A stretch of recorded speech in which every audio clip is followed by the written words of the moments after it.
What is premillennialism? Premillennialism is a doctrine based largely on a perversion of the book of Revelation.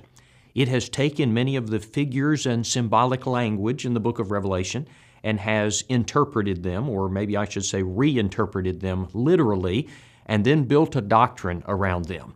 And that's one of the keys to unraveling the mysteries of premillennialism, is to understand that the book of Revelation is largely a book of symbolic language.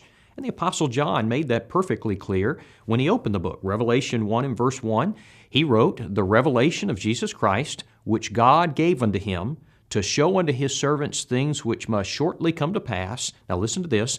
"And he sent and signified it by his angel unto his servant John." Now in the word signified, you see the word sign.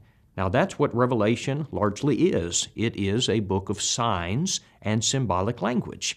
You know, it's very interesting to me how much perverted teaching comes from this book, especially when you consider the warning at the end of the book. Revelation 22:18 and 19, John wrote about the book of Revelation, "For I testify to everyone who hears the words of the prophecy of this book." Now listen, "If anyone adds to these things, God will add to him the plagues that are written in this book. And if anyone takes away from the words of the book of this prophecy, God shall take away his part from the book of life, from the holy city, and from the things which are written in this book." Okay, what is premillennialism? Let's break down the word. Pre means before, millennial indicates 1,000 years, and ism refers to the system of doctrine. And so, premillennialism is that system of doctrine that teaches that Jesus will return to this earth just before a 1,000-year reign on this earth. Now, something else that you need to understand as we're talking about premillennialism is that there are various beliefs even within this group. Now, basically, there are two groups. There is the historic premillennialism, which is the older form. It doesn't believe in the rapture and some various other points. And then there is dispensational premillennialism, which is probably the most popular, and it's the one that we're discussing in this lesson. Dispensational premillennialism believes that just as there were 7 days in the week of creation, they believe that there are 7 different dispensations of time for this earth. Number one, they believe in what they call the dispensation of innocence.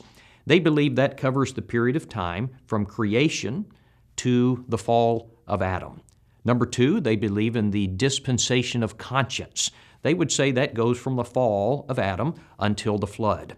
Number three, the dispensation they call human government. That goes from the flood until the call of Abraham. Number four, the dispensation of promise. They would say this is the call of Abraham until the giving of the law on Mount Sinai. Number five, they have the dispensation of law that covers the giving of the law through most of Jesus' public ministry. Number six, the dispensation of grace. They would call this the church age. This would go from the closing days of Christ's public ministry until his second coming. And then number seven, they have what they refer to as the dispensation of the kingdom, and that is the 1,000-year reign of Christ. All right, point number two. Who teaches dispensational premillennialism? Actually, when you start talking about the rapture and the battle of Armageddon and the end of the world and Christ returning to set up an earthly kingdom where he will reign for 1,000 years, you're actually talking about a large number of religious people. In fact, it's been estimated that 70% of Christendom believes in the doctrine of premillennialism. In fact, these things are so widely taught in American religion that they are just assumed by many people to be true without examination. And all you've got to do to hear this doctrine is to turn on your television on a Sunday night, and you'll hear Jack Van Impe teaching it. And you will hear him read the news, and he will tell you how he believes it relates to the end-of-time prophecies. If you want to read this teaching, you can go down to the local bookstore, and you'll find numerous books teaching premillennialism. One of the most famous books from a few years ago was The Late Great Planet Earth by Hal Lindsey, was one of the most popular selling books in the 1970s and 80s. There is the book Shock Waves of Armageddon by Doug Clark, The End of the Age by Pat Robertson, 2001 On the Edge of Eternity by Jack Van Impe. Now, you may say, well, I've never heard of these men that you're speaking of. But I know you've heard of this man, perhaps the most famous premillennial preacher of all time, Billy Graham. And if you don't want to watch it on television or to go to the bookstore, even some Bibles have premillennial notes in them. The Schofield Reference Bible is perhaps the most famous. There's also the Tim LaHaye Prophecy Bible, and many Nelson Study Bibles have premillennialism in their footnotes.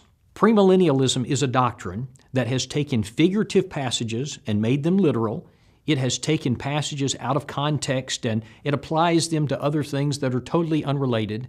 And the final result is it has mix-matched scriptures to create a fanciful story that is not even remotely close to the Bible message.